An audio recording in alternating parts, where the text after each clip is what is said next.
In this village, where the ripened ears of wheat sway in the breeze, it is said that a wolf runs through them. This is because one can make out the form of a running wolf in the shifting stalks of the wheat fields. When the wind is too strong and the stalks are blown over, it is said that the wolf has trampled them. When the harvest is poor, it is said that the wolf has eaten it. It was a nice turn of phrase, but it had a troublesome aspect that flawed it, she felt. Still, lately it was a popular sort of expression, and there were few remaining who wielded it with the sort of familiarity or awe it had held in the past. Although the autumn sky that was visible between the swaying stalks of wheat had not changed in hundreds of years, conditions below that sky had indeed changed. The villagers who tended the wheat as the years passed lived for 70 years at the most. Perhaps it would be worse for them to go centuries without changing. Maybe that is why there is no need for them to honor the ancient agreement, she thought. In any case, she knew she no longer had a place here. The mountains that rose in the east caused the clouds over the village to drift mostly north. She thought of her homeland beyond those drifting clouds, and sighed. Returning her gaze from the sky to the fields, her eyes fell upon her magnificent tail, which twitched just past her nose. With nothing better to do, she set to grooming it. The autumn sky was high and clear. Harvest time had come again. Many wolves were running throughout the wheat fields. Chapter 1. So that's the last then. Looks like 70 pelts on the nose. Always a pleasure. Hey, any time. You're the only one who will come this far into the mountains, Lawrence. I should be thanking you. But for my trouble, I get truly fine pelts. I'll come again. The usual pleasantries concluded, Lawrence managed to leave the village just around 5 o'clock. The sun was beginning its climb when he left, and it was midday by the time he descended from the mountains and entered the plains. The weather was good. There was no wind. It was such a perfect day for dozing in the wagon as he crossed the plains. It seemed absurd that only recently he had felt the chill of the approaching winter. This was Lawrence's 7th year as a traveling merchant, and his 25th since birth. He gave a huge yawn in the driver's box. There were few grasses or trees of any notable height, so he had an expansive view. At the very edge of his field of vision, he could see a monastery that had been built some years earlier. He didn't know what young noble was cloistered in this remote location. The masonry of the building was magnificent, and unbelievably it had even an iron gate. Lawrence seemed to remember that roughly 20 monks lived there, attended by a similar number of manservants. When the monastery had been first built, Lawrence had anticipated fresh clientele. The monks were somehow able to secure supplies without employing independent merchants, though, so his dreams were fleeting. Admittedly, the monks lived simply, tilling their fields, so trade with them would not be especially profitable. There was another problem, in that they would probably solicit donations and leave their bills unpaid. As far as simple trade went, they were worse partners than out-and-out thieves. Still, there were times when trade with them was convenient. Thus, Lawrence looked in the direction of the monastery with some small regret, but then his eyes narrowed. From the direction of the monastery, someone was waving at him. What's this? The figure did not look like a manservant. They wore dark brown work clothes. The waving figure was covered in gray clothing. His deliberate approach likely meant some hassle, but ignoring him could make matters worse later.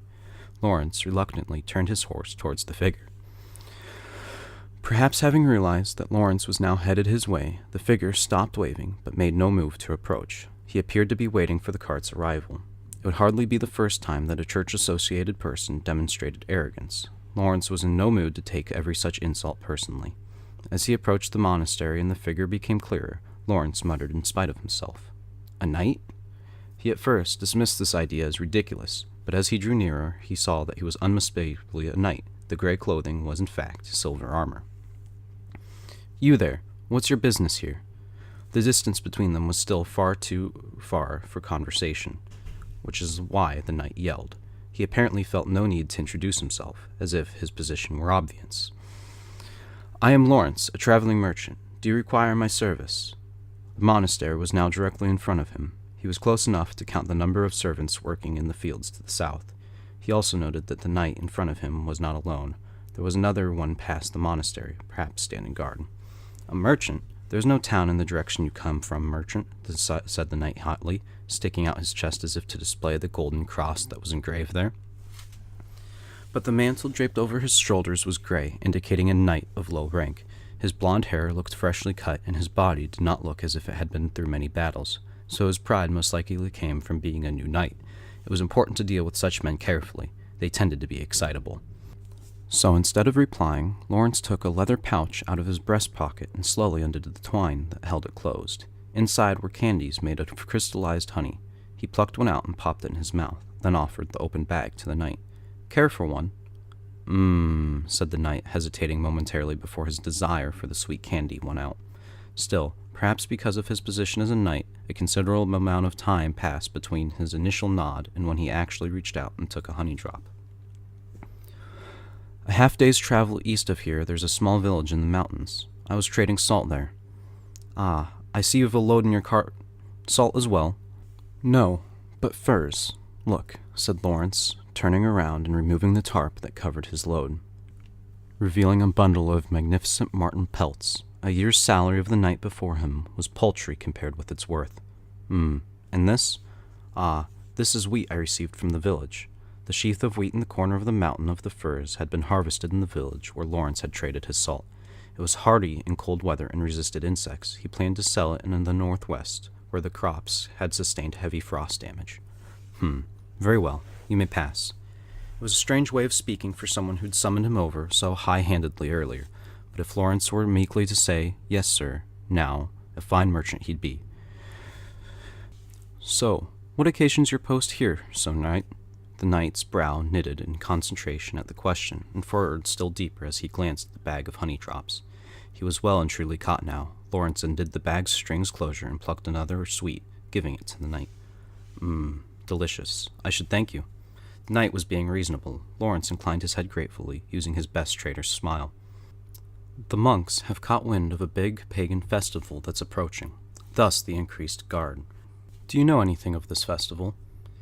If his face had betrayed any hint of his disappointment at the explanation, calling it a third-rate performance would have been generous, so Lawrence only affected a pained expression and answered, "Sadly, I know nothing." This was, of course, a huge lie, but the knight was just as mistaken, so there was nothing for it. "Perhaps it truly is being held in secret, then. Pagans are a cowardly lot, after all." The knight was so mistaken it was amusing, but Lawrence merely agreed and took his leave. The knight nodded and thanked him again for the honey drops. Undoubtedly, they had been delicious. Most of a knight's money went into equipment and lodging. Even an apprentice cobbler lived a better life. It had surely been a long time since the knight had eaten anything sweet. Not that Lawrence had any intention of giving him another piece. Still, a pagan festival, they say. Lawrence repeated the knight's words to himself once the monastery was well behind him. Lawrence had an inkling of what the knight was talking about. Actually, anyone from his area would know about it. But it was no pagan festival. For one thing, true pagans were farther north, or farther east. The festival that happened here was hardly something one needed knights to guard against. It was a simple harvest festival, of the sort to be found nearly anywhere. True, this area's festival was somewhat grander than the typical celebration, which is probably why the monastery was keeping an eye on it and reporting it to the city. The church had long been unable to keep control over the area, which undoubtedly made it all the more nervous about going-ons. Indeed, the church had been eager to hold inquisitions and convert heathens, and clashes between natural philosophers and theologians in the city were far from rare. The time the church could commence the populace's unconditional submission was vanishing. The dignity of the institution was beginning to crumble, even if the inhabitants of the cities said nothing. All were gradually beginning to realize it. In fact, the Pope had recently had to petition the monarchs of several nations for funds when tithes had come in below expectations. Such a tale would have been preposterous even 10 years before. Thus, the church was desperate to regain its authority. "Business everywhere will suffer," said Lawrence with a rueful smile, popping another honey drop into his mouth. The western skies were a more beautiful golden hue than the wheat in the fields by the time Lawrence arrived in the plains. Distant birds became tiny shadows as they hurried home, and here and there were frogs singing themselves to sleep. It appeared that the wheat fields had been mostly harvested, so the festival would undoubtedly begin soon, perhaps even as soon as the day after tomorrow. Before Lawrence lay the expanses of the village of Passol's fertile wheat fields. The more abundant the harvest, the more prosperous the villagers. Furthermore, the noble who managed the land, one Count Edelhart, was a famous area eccentric who enjoyed working in the fields himself. Naturally, the festival also enjoyed his support, and every year it was a riot of wine and song. Lawrence had not once participated in it. Unfortunately, outsiders were not permitted. "Ho there! Good work!" Lawrence called out to a farmer driving a cart heaped high with wheat in the corner of one of the fields. It was well-ripened wheat. Those who had invested in wheat futures could breathe a sigh of relief. "What's that? Might you tell me where to find Yowery?" Lawrence asked. "Oh, Yowery will be over yonder. See where the crowd is gathering? That field. It's all the youngsters at this place this year. Whoever the slowest will wind up being the holo," said the farmer good-naturedly, his tanned face smiling. It was the kind of guileless smile a merchant could never manage. Lawrence thanked the farmer with his best trader's smile and turned the horse toward Yowery's place. Just as the farmer had said, there was a crowd gathering within its confines, and they were shouting something. They seemed to be making sport of the few who were still working the field. But it wasn't ridicule as their lateness. The jeering was part of the festival. As Lawrence lazily approached the crowd, he was able to make out their shouting. "There's a wolf! A wolf! A wolf lies there! Who will be the last and catch the wolf? Who? Who? Who?" The villagers shouted, their faces so cheerful, one wondered if they were drunk. None of them noticed Lawrence pulling his cart up behind the crowd. What they so enthusiastically called a wolf was in fact not a wolf at all. Had it been real, no one would have been laughing. The wolf was the harvest god, and according to the village legend, it resided within the last stalk of wheat to be reaped. Whoever cut the stalk down would be possessed by the spirit of the wolf. "It's the last bundle. Mind you don't cut too far. Holo flees from the greedy hand. Who will catch the wolf?" "It's Yowery, Yowery, Yowery, Yowery!" Lawrence got off his wagon, peered at the crowd just as Yowery caught the last bundle of wheat. His face was black with sweat and soil as he grinned, and he hefted the wheat high, threw his head back, and howled. "Awoo! It's Holo! Holo! Holo! Holo! Awoo! Holo, the wolf is here! Holo, the wolf is here! Catch it now! Catch it quick! Don't let it escape!" The shouting men suddenly gave chase after Yowery.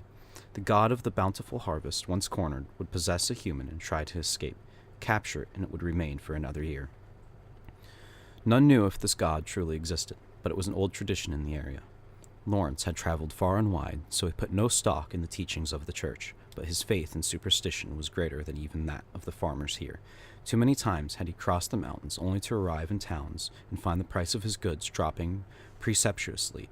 It was enough to make anyone superstitious. Thus, he didn't bat an eye at traditions that true believers or church officials would have found outrageous.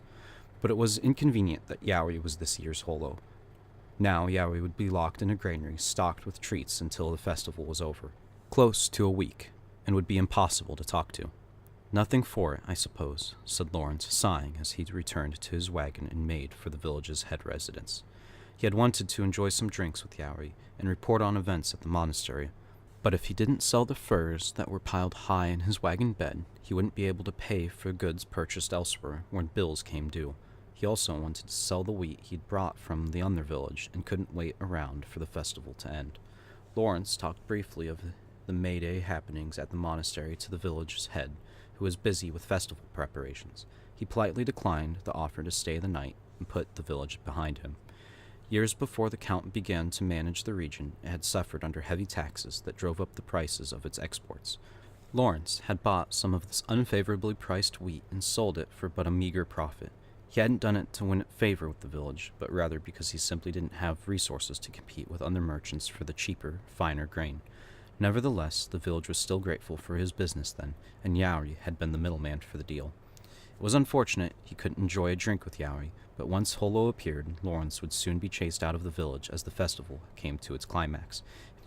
If he stayed the night, he wouldn't have been able to stay very long. As he sat on his wagon, Lawrence felt a sense of loneliness at being excluded thus. Nibbling on some vegetables he'd been given as a souvenir, he took the road west, passing cheerful farmers returning from their day's work. Having returned to his lonely travel, Lawrence envied the farmers with their friends. Lawrence was a traveling merchant and 25 years old. At 12, he's an apprentice under a relative, and at 18, he'd set out on his own. There were many places he'd yet to visit, and he felt that the true test of his mettle as a trader was yet to come. Like any number of traveling merchants, his dream was to save enough money to open a shop in a town, but the dream still seemed distant. If he could seize upon a good opportunity, it might not be so, but unfortunately, the larger traders seized such opportunities with their money. Nevertheless, he hauled loads of goods across the countryside in order to pay for his debts in a timely fashion. Even if he saw a good opportunity, he lacked the wherewithal to seize it. To a traveling merchant, such a thing was unreachable as the moon in the sky. Lawrence looked up at the moon and sighed. He realized such sighs were more frequent lately, whether as a reaction to years of frantic trading, simply to make ends meet, or because recently he'd gotten slightly ahead and was thinking more about the future. Additionally, when he should have been thinking about little else besides creditors, payments, deadlines, and getting to the next town as quickly as possible, thoughts chased one another through his head. Specifically, he thought of the people he'd met in his travels. He thought of the merchants he had come to know when visiting a town repeatedly on business, and the villagers had been acquainted with it at his destinations, the maidservant he'd fallen for during a long stay at an inn, waiting for a blizzard to pass, and so on. In short, he longed for company more and more frequently. Such longing was an occupational hazard for merchants who spent the better part of a year alone in a wagon, but Lawrence had only recently begun to feel it. Until now, he'd always boasted that it would never happen to him. Still, having spent so many days alone with a horse, he started to feel that it would be nice if the horse could speak. Stories of cart horses becoming human were not uncommon among traveling merchants, and Lawrence had since the beginning laughed off such yarns as ridiculous, but lately he wondered if they could be true. When a young merchant went to buy a horse from a horse trader, some would even recommend a mare with a completely straight face, just in case she turns human on you. This had happened to Lawrence, who'd ignored the advice and bought a sturdy stallion. That same horse was working steadily in front of him even now, but as time passed and Lawrence grew lonely, he wondered if he might have gotten better off with the mare after all. On the other hand, that horse hauled heavy loads day in and day out. Even if it were able to become a human, it seemed impossible that it would fall in love with its master or use its mysterious powers to bring them good fortune. It would probably want to be paid and given rest, Lawrence mused. As soon as this occurred to him, he felt that it was best if a horse stayed a horse, even if it did make him selfish. Lawrence smiled bitterly and sighed as if tired of himself. Presently, he came to a river and decided to make camp for the night. The full moon was bright, but that did not guarantee he wouldn't fall into the river, and if that happened, calling it a disaster would be an understatement. He'd have to hang himself. That kind of trouble he didn't need. Lawrence pulled back on the reins, and the horse stopped at the signal, heaving 2 or 3 sighs as it realized its long-anticipated rest was here. Giving the rest of his vegetables to the horse, Lawrence took a bucket out of the wagon bed and drew some water from the river, setting it before the animal. As it stood there happily, slurping at the bucket, Lawrence drank some of the water he'd gotten from the village. Wine would have been nicer, but drinking without a partner only made the loneliness worse. There was no guarantee he wouldn't get staggering drunk either, so Lawrence decided to go to bed. He had half-heartedly nibbled on vegetables most of the way, so he only had a bit of beef before hopping back into the wagon bed. Normally, he slept on the hempen tarp that covered the wagon, but tonight he had a wagon load of marten pelts, so it would be a waste not to sleep on them. They might make him smell a bit beastly in the morning, but it was better than freezing. Jumping right into the pelts would have crushed the wheat sheath, so in order to move them aside, he whisked the tarp off the wagon bed. The only reason he didn't shout was because the sight that greeted him was flatly unbelievable. Apparently, he had a guest. "Hey!" Lawrence wasn't sure his voice actually made a sound. He was shocked and wondered if the loneliness had finally broken him and he was hallucinating. But after he shook his head and rubbed his eyes, his guest had not disappeared. The beautiful girl was sleeping so soundly it seemed a shame to wake her. "Hey, you there," said Lawrence, nonetheless, returning to his senses. He meant to inquire what exactly would motivate someone to sleep in a wagon bed. In the worst case, it might be a village runaway. He didn't want to handle that kind of trouble. Came the girl's defenseless response to Lawrence, her eyes still closed, her voice so sweet that it would make a poor traveling merchant, accustomed only to the brothels of the cities, lightheaded. She had a terrifying allure despite her obvious youth, nestled there in the furs and illuminated by the moonlight. Lawrence gulped once before returning to reason. Given that she was so beautiful, if she was a prostitute, there was no telling how much he could be taken for if he was so much as to touch her. Considering the economics of the situation was a tonic far more effective than any prayer, Lawrence regained his composure and raised his voice once again. "Hey, you there, what are you playing at, sleeping in someone's cart?" The girl did not awaken. Fed up with this girl, who slept so obstinately, Lawrence grabbed the pelt that supported her head and jerked it out from under her. The girl's head flopped into the gap left by the pelt, and finally he heard her irritated squawk. He was about to raise his voice at her, but then he froze. The girl had dog ears on her head. Now that the girl seemed to be finally awake, Lawrence summoned his courage and spoke again. "You there, what are you doing, climbing in the bed of my wagon?" Lawrence had been robbed more than once by thieves and bandits as he crossed the countryside. He considered himself bolder and more courageous than the average person. He wasn't one to quail just because there was a girl in the front of him that happened to have the ears of an animal. Despite the fact that the girl hadn't answered his questions, Lawrence did not pose them again. This was because the girl, slowly awakening before him, was entirely naked and unspeakably beautiful. Her hair, illuminated by the moonlight in the wagon, looked as soft as silk and fell over her shoulders like the finest cloak.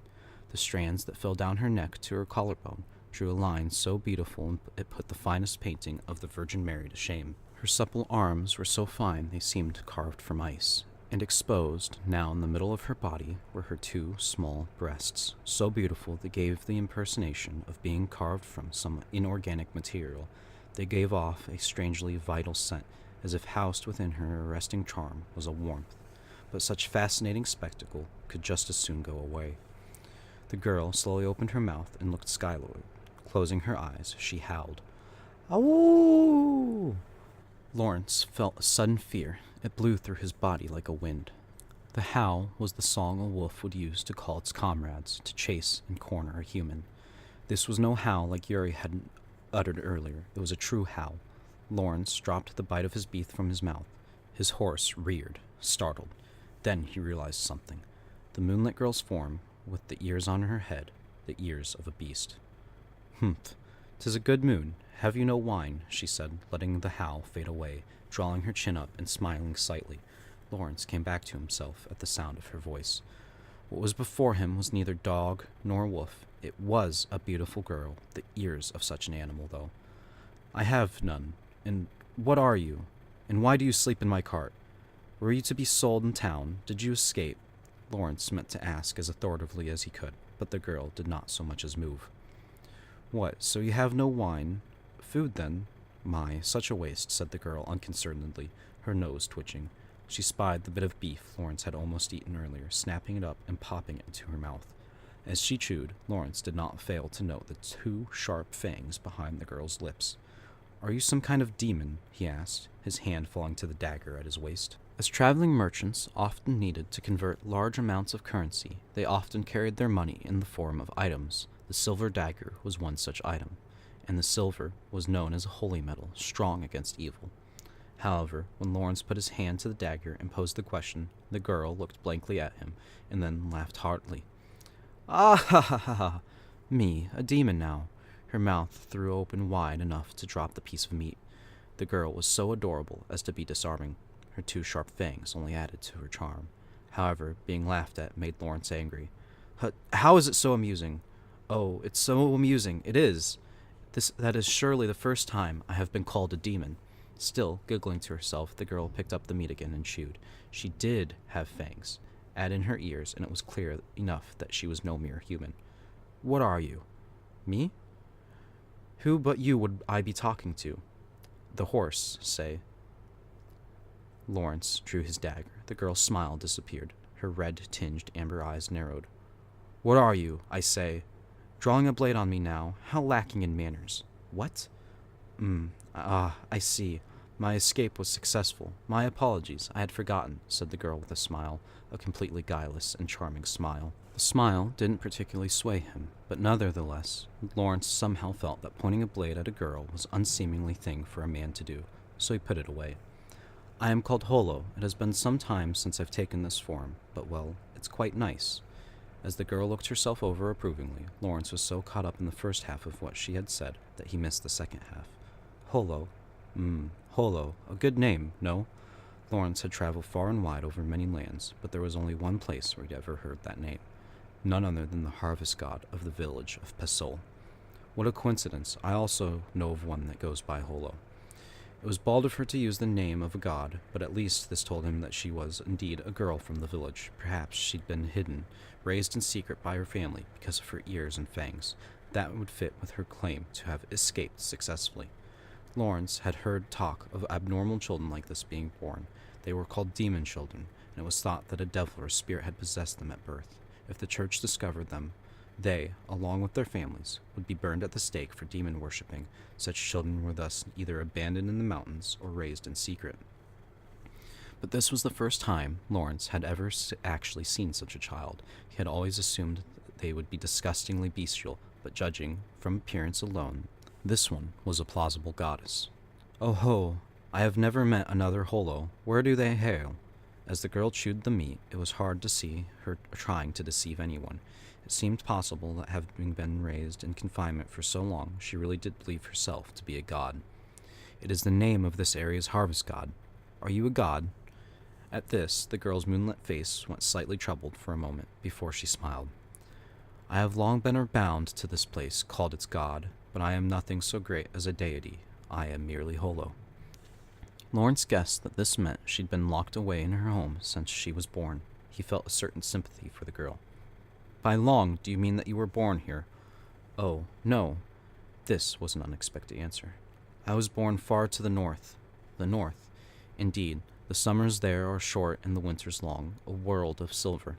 Holo's eyes narrowed as she seemed to gaze into the distance, and it was hard to imagine that she was lying. Her behavior as she reminisced about the lands of the north was too natural to be an act. "Have you ever been there?" Lawrence wondered if she was counterattacking, but if Holo was lying or merely repeating things she'd heard from others, he would have been able to tell immediately. His travels as a merchant had in fact led him in the north before. "I have been as far as Urishtatok. The year-round blowing snow is terrifying."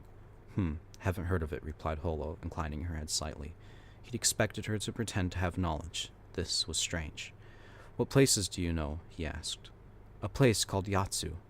Lawrence forced himself to say, "Don't know it," to quell the unease that rose within him. He did know of a place called Yatsu, from an old story he'd heard at an inn in the north. "Were you born there?" he asked. "I was. How is Yatsu doing these days? Is everyone well?" Holo asked, something slightly. It was such a fleeting gesture that it couldn't have been an act, yet Lawrence could not possibly believe her. After all, according to the story, the town of Yatsu had been destroyed by ursine monsters 600 years ago. "Do you remember any other places?" It's been so many centuries. Nayara. There is a strange town, it was called Nayara, with hot springs. I would go often to bathe in them." There were still hot springs in the north at Nayara, where royalty and nobility often visited. But how many people in this area would have even known of its existence? Ignoring Lawrence's confused reverie, Lawrence spoke as if she were even now relaxing in the hot water. Then suddenly she sneezed. "I do not mind taking human form, but it is unavoidably cold. Not enough fur," said Holo, laughing and hiding herself again in the pile of marten furs.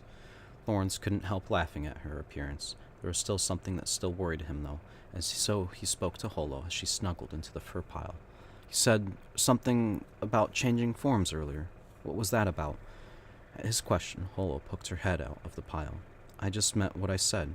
I haven't taken human form in some time. Charming, no?" she said with a smile. Lawrence couldn't help agreeing, but he kept a straight face as he replied. The girl could make him lose his composure, this was certain. "Aside from a few extra details, you're a human, or what else? Are you a dog turned human, like the stories of the horses turning human?"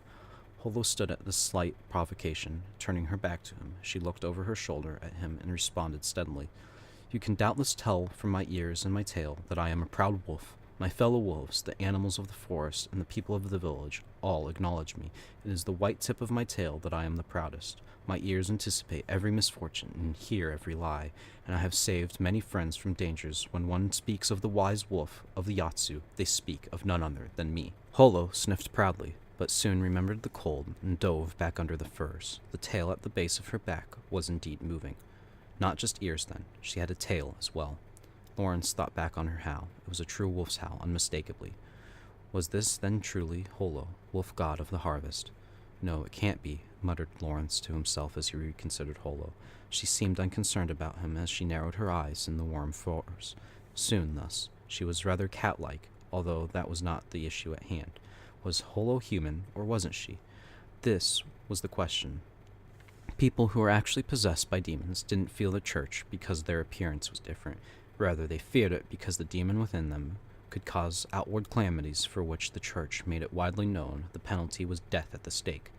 But if Holo was instead a transformed animal like in the old tales, she might bring good fortune or perhaps miracles. Indeed, if she was the Holo, god of the harvest, a wheat trader could ask for no finer companion. Lawrence turned his attention back to Holo. Holo, was it? Yes. You said you were a wolf. I did.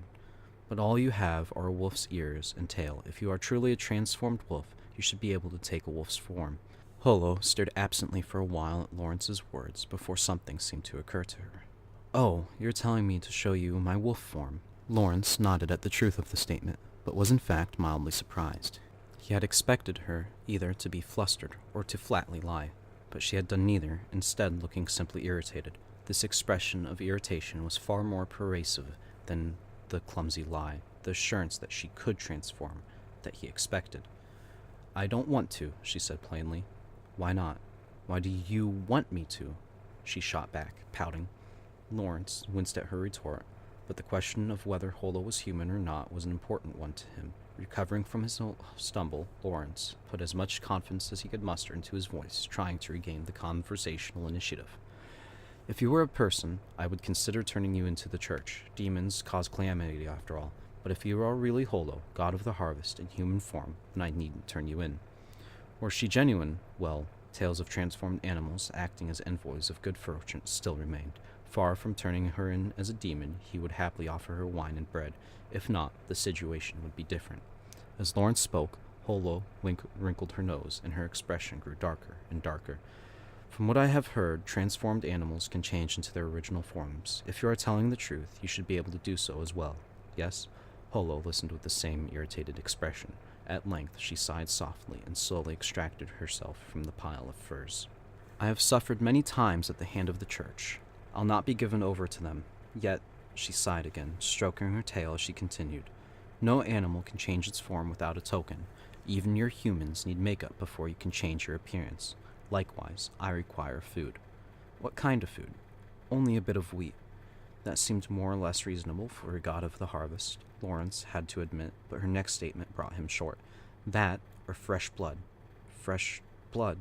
Only a bit, though. Her casual tone made Lawrence feel that she couldn't be lying. His breath caught, and he glanced at her mouth. Just a moment ago, he'd seen her fangs behind those lips bite into meat that he'd dropped. What, are you afraid? Said Holo at Lawrence's trepidation, as she smiled ruefully. Lawrence would have said, of course not, but Holo was clearly anticipating this reaction. But soon the smile disappeared from her face, and she looked away from him. If you are, then I am even more disinclined to. Why then? Lawrence asked, putting more strength into his voice, feeling that he was being made sport of. Because you surely will quake with fear.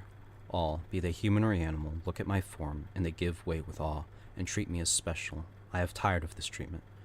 Are you saying I would be afraid of your true form? If you would pretend to be strong, you might first hide your trembling hand, Holo said, exasperated. Lawrence looked down at his hands, but by the time he realized his mistake, it was too late. You're sort of honest sort, said an amused Holo, but before Lawrence could offer an excuse, her expression darkened again, and she continued quick as an arrow. However, just because you are honest does not mean I should show you my true form. Was what you said before the truth? Before? That if I am truly a wolf, you would not give me over to the church. Lawrence had heard that there were some demons capable of illusions, so this was not a decision he could make lightly. Holo seemed to anticipate this, and spoke again. Well, I have a good eye for both men and beast. You are a man who keeps his word, I can tell. Lawrence was still unable to find his tongue at the mischievous Holo's words. He certainly could go back on his word. He was understanding more and more that she was toying with him, but there was nothing he could do about it. I'll show you a bit then. A full transformation is difficult. You'll forgive me if I only do my arm, said Holo, reaching down into the corner of the wagon bed. For a moment, Lawrence thought that it was some sort of special pose she had to assume, but he soon realized what she was doing. She was picking a grain of wheat from the sheath in the corner of the wagon. What are you doing with that? Lawrence asked without thinking. Before he could even finish the question, Holo popped the grain of wheat into her mouth, and closing her eyes, swallowed it like a pill. The shell of the unhusked kernel was not edible. Lawrence frowned at the thought of the bitter taste in his mouth, but that thought soon vanished at the sight of what came next. Holo groaned, clutching her left arm and falling onto the pile of furs. Lawrence was about to say something. This could not be an act, when a strange sound reached his ears. Shh! It was like the sound of mice running through the forest. It continued for a few moments, then ended with a muffled thud, like something treading on soft ground. Lawrence was so surprised he could do nothing. The next moment, Holo's formerly slim arm had transformed into the fur paw of some huge beast, and was totally unsuited to the rest of her body. Whew. Doesn't really look very good. The limb appeared to be so large that she would have trouble supporting it. She rested the giant leg on the pile of furs and shifted herself to accommodate it. Well, do you believe in me now? She looked up at Lawrence. Lawrence was unable to reply, rubbing his eyes and shaking his head as he looked and looked again at the sight before him. The leg was magnificent, coated in dark brown fur. Given the size of the leg, the animal would be huge, roughly as big as a horse. The paw ended in huge, scythe-like claws. And all that grew from the girl's slender shoulder. It wouldn't be strange to think it wasn't an illusion. Unable to believe it, Lawrence finally took a skin of water and doused his face with it. Aren't you the doubtful one? If you still think it's an illusion, go ahead and touch it, teased Holo, smiling and curling the giant paw in a come-hither motion. Lawrence found himself irritated, yet still he hesitated. Besides the sheer size of the limb, it also gave off a certain ineffable sense of danger. It was the leg of a wolf. I've dealt with goods called dragon legs, Lawrence told himself, irritated at his cowardice, and just before his hand could touch it. Oh, said Holo, seeming to remember something. Lawrence snapped his hand back. What is it? Oh, nothing. Don't be so surprised, said Holo, now sounding annoyed, adding the embarrassment to his fear. Lawrence became angered and angrier as what he felt was failure as a man. Getting a hold of himself, he reached out and once again. So, what happened? Said Holo, looking meekly up at Lawrence. Be gentle, will you? Lawrence couldn't help stopping his hand short at her suddenly endearing manner. He looked at her, and she looked back, grinning. You're rather charming, aren't you? She said. Lawrence said nothing as he made sure of what his hand was feeling. He was irritated at her half-teasing manner, but there was another reason he failed to reply. It was, of course, because of what he was touching. The beast's leg that thrust from Holo's shoulder had bone as thick and solid as a tree's limb, wrapped in sinew that would be the envy of any soldier, and covering that a magnificent coat of brown fur. From the base of her shoulder all the way down to the paw, each pad of the paw was the size of an uncut loaf of bread. Past the soft pink toes was something denser, the scythes of her claws. The leg was solid enough, but those claws were anything but illusionary. In addition to the not warm yet not cold sensation peculiar to animal claws, Lawrence felt a thrill at the sensation that those were not something that he should be touching. He swallowed. Are you really a god? He murmured. I'm no god, as you can tell from my forepaw. I am merely bigger than my comrades, bigger and cleverer. I am Holo, the wise wolf. The girl, who so confidently called herself wise, looked at Lawrence proudly. She was every bit a mischievous young girl, but the aura that the beast's limb exuded was not something a mere animal could ever manage. It had nothing to do with the size of the thing. So, what think you? Lawrence nodded vaguely at her question. But the real Holo should be in Yari now. The wolf resides in the one who cuts the last wheat stalk, they say. Ha ha ha ha. I am Holo the wise wolf. I know well my own limitations. It is true that I live within the wheat. Without it, I cannot live. And it is also true that during this harvest, I was within the last wheat to be harvested, and usually I cannot escape from there. Not while any were watching, however. There is an exception. Lawrence listened to her explanation, impressed with the rapid delivery. If there is a nearby larger sheath of wheat than the last one to be harvested, I can move unseen to that wheat. That's why they say it, you know, the villagers. If you cut too girdly, you won't be able to catch the harvest god, and it will escape. Lawrence glanced at his wagon bed with a sudden realization. There was a sheath of wheat, the wheat he'd received from the mountain village. So that is how it's done, I suppose. One could call you my savior. If you hadn't been there, I would have never escaped. Although Lawrence could not quite bring himself to believe those words, they were of lent persuasion when Holo swallowed a few more wheat grains and returned her arm to normal. However, Holo had said savior with a great distaste, so Lawrence decided to get even with her. Perhaps I should take that wheat back to the village then.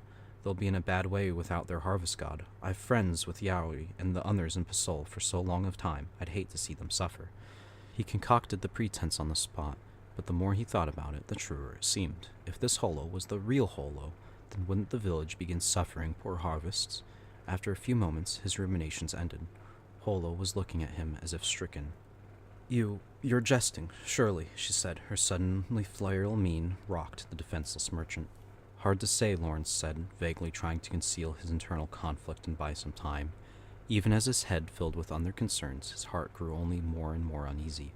Lawrence agonized. If Holo was what she claimed to be, the god of the harvest, his best course of action would be to return her to the village he had long associated with Pasal, and did not wish them ill.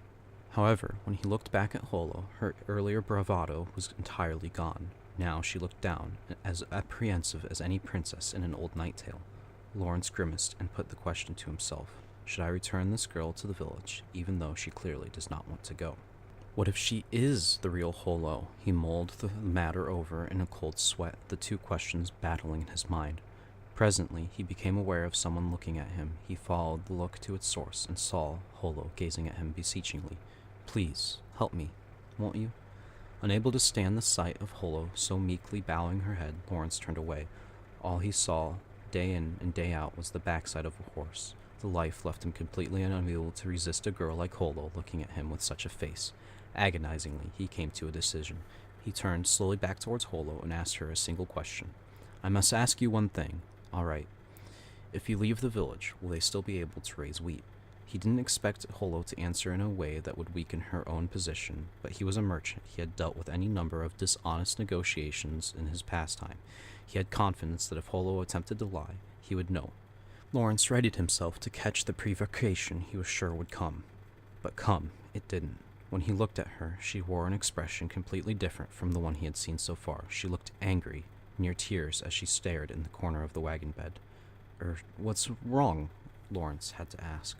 The village abundant harvests will continue without me, she spat, her voice surprisingly irate. Is that so? Asked Lawrence, overwhelmed by the piercing anger that emitted from Holo. Holo nodded, squaring her shoulders. She gripped the furs tightly, her hands white, long from the effort. Long did I stay in the village, as many years as I have hairs on my tail. Eventually, I wished to leave, but for the sake of the village's wheat I stayed. Long ago, you see, I made a promise with the youth of the village that I would ensure the village's harvest, and so I kept my promise.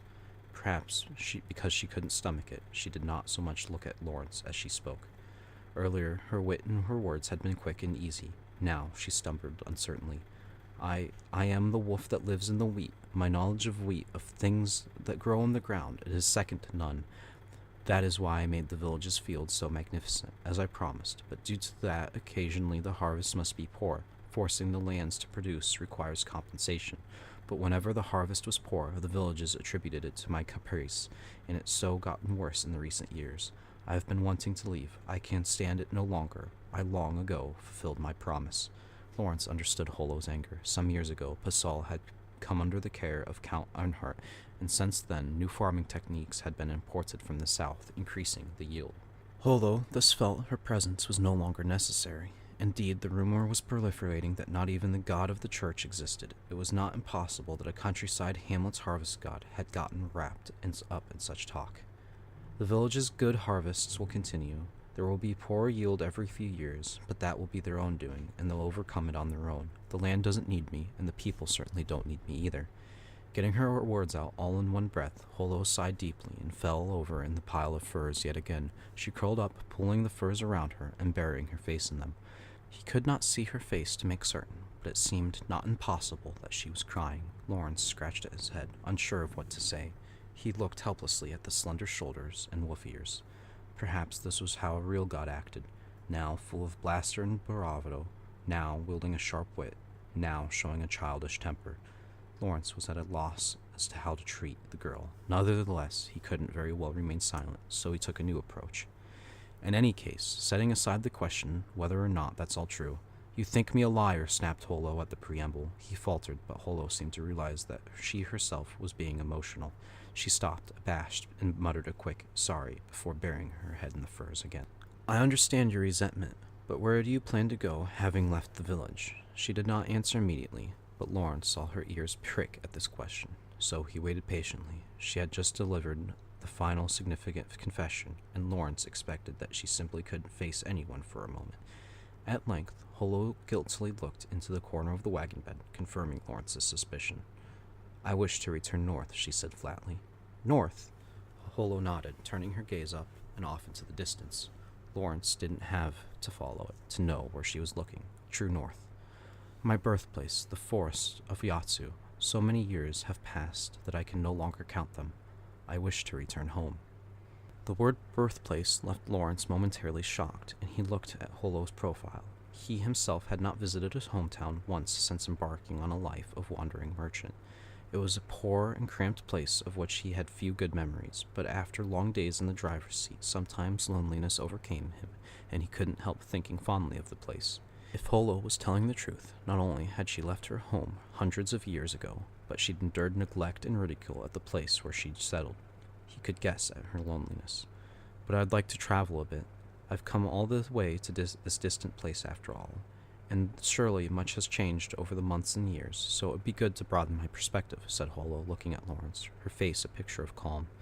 So long as you'll not take me back to Pasol or turn me into the church, I'd like to travel with you. You're a wandering merchant, are you not? She regarded Lawrence with a friendly smile that suggested she'd seen right through him and knew he would not betray her. She sounded like an old friend asking a simple favor. Lawrence had yet to determine whether or not he believed Holo's story, but so far as he could tell, she was not a bad sort, and he began to enjoy conversing with this strange girl.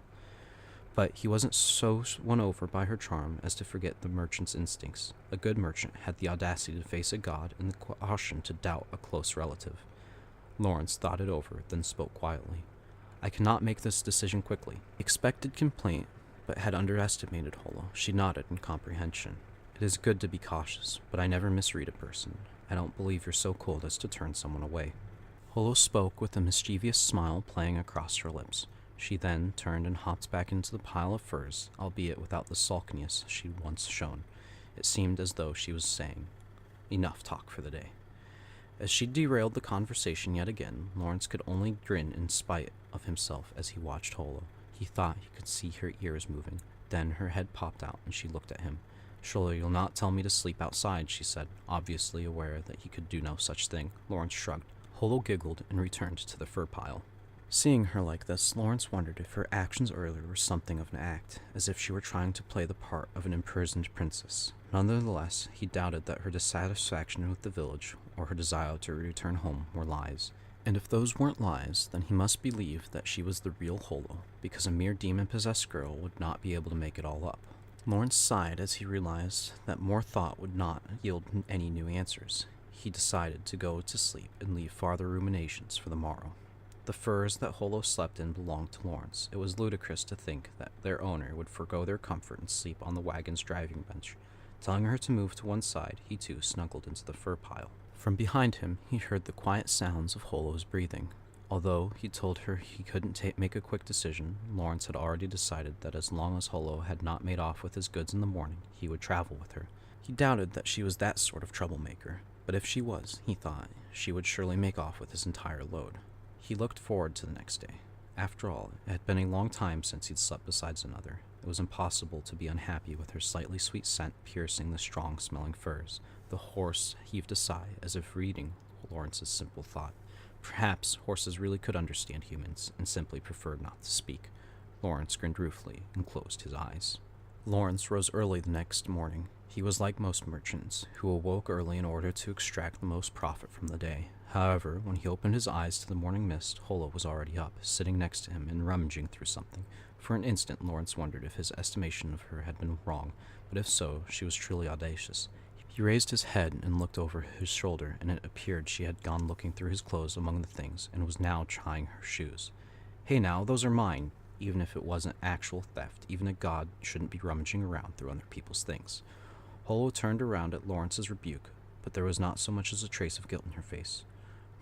Oh, you're awake. What think you of this? Does it not look good? She asked, completely unconcerned as she spread out her arms. Far from chastened, she seemed actually proud. Seeing her like this made the uncertain, overwrought Holo of yesterday seem like something out of a dream. Indeed, it seemed that the real Holo, the one he'd have to contend with from here on out, was this impotent, prancing thing. Incidentally, the clothes she now wore were Lawrence's best, the outfit he'd reserved for negotiations with rich traders and the like. The top was an indigo blue shirt underneath a 3/4 length vest. The trousers were a rare combination of linen and leather with a skirt that wrapped fully around her lower body. tied with a fine sheepskin sash. The boots were a rare prize, made of tanned leather and triple layered, good even in snowy mountains. Over all this, she wore a bearskin greatcoat. Merchants take pride in their practical, dignified clothing. To buy these, Lawrence had saved gradually beginning in his apprenticeship. It had taken him 10 years. If he showed up to a negotiation wearing these with a nicely groomed beard, he would have had most people at a disadvantage. And Holo now wore those garments. He couldn't find himself to be angry with her, though. All the clothes were clearly too big for her, which made it all the more charming. The greatcoat is black. My brown hair looks lovely against it, huh? The trousers, though, they get in the way of my tail. Might I put a hole in them? The trousers she spoke of so lightly had been made by a master craftsman only after significant efforts on Lawrence's part. A hole would likely prove impossible to repair. He shook his head resolutely. Well, fortunately, they're still large. I'll find a way to make them work. Holo seemed not to harbor the faintest concern that she would be asked to take the clothes off. Lawrence didn't think she was likely to run away while wearing them, but nevertheless he rose and regarded her. If she were to go to a city and sell them, they would fetch a tidy amount of gold. You're a merchant, through and through. That's sure enough. I know just what you anticipate with that expression on your face, said Holo, smiling. She jumped lightly down from the wagon. Her movement was so unassuming and natural that he had no reaction. If she'd run just then, he would not have been able to pursue. Or perhaps he didn't react because he didn't believe she would run. I'll not run. If that had been my aim, I'd have gone long since. Lawrence glanced at the wheat sheath in the wagon bed, then looked back at the smiling Holo. She took the bearskin cloak off and tossed it back into the wagon. Evidently the cloak, which had been made for Lawrence's height, was too big for her. She was even smaller than he'd realized yesterday, having seen her only in the dim moonlight. Lawrence was on the tall side, but even so, she was fully 2 heads shorter than him. Then, as she verified the fit of the rest of the clothes, she spoke offhandedly. So, wish to travel with you, may I? She smiled, but did not seem to flatter. If she tried to flatter him, Lawrence felt there might have been reason enough to refuse her, but she simply smiled happily. Lawrence sighed. She didn't seem to be a thief, at least. He couldn't let his guard down, but it wouldn't hurt to let her come along, and sending her away would only make the constant loneliness harder to bear. This must be some kind of fate. Very well, Lawrence said. Holo did not appear especially overjoyed. She merely smiled. You'll have to earn your keep. Though the life of a merchant isn't easy, I expected the god of abundant harvests to bring an abundant harvest to my coin purse.